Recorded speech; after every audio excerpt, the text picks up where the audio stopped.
આજે સીએમ ભૂપેન્દ્ર પટેલ સાહેબ જોડે મુલાકાત કરી. જાણે કે એવું લાગ્યું કે એક વડીલ સાથે મળી ઘરના વડીલ જ હોય. ઘણું નવું જાણવા મળ્યું બનાસકાંઠા વિશે જે અમે નથી જાણ્યું. અને અમને બહુ શીખવા મળ્યું, તેમજ અમને થોડું ગાઈડન્સ પણ આપ્યું કે કઈ રીતે સોશિયલ મીડિયામાં અમે ગ્રો કરી શકીએ છીએ.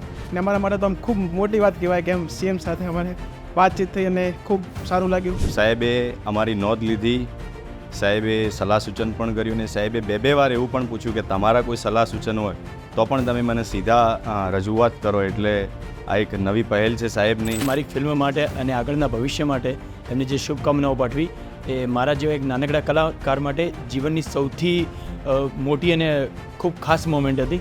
ઘણી બધી ચર્ચાઓ થઈ કઈ રીતે બનાસકાંઠાને આપણે બદલાવ લાવી શકાય અથવા સારો એવો સ્ટેજ ઉપર લઈ શકાય. સીએમ સાહેબે અમારા જેવા ખેડૂતો સીધી વાત કરી કે ભાઈ હવે આવનાર સમયમાં પ્રાકૃતિક ખેતી ઉપર ખૂબ ધ્યાન આપજો.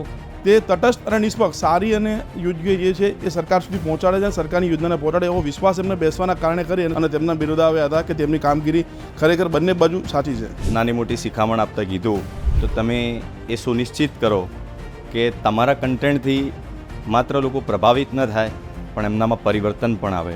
કે જે અમારા પેજ થકી જે ગરીબો અને નાના માણસો સુધી અમે માહિતી સચોટ પહોંચાડીએ અને સારી પહોંચાડીએ એવો અમને એક અપીલ કરીએ. ખૂબ જ ખુશ છીએ કે સીએમ સાહેબે અમને આ મોકો આપ્યો અને જે બનાસકાંઠાના અંદર જે બી પ્રોજેક્ટ છે, ડેવલપમેન્ટ થવાનું છે એના વિશે અમને માહિતગાર કર્યા.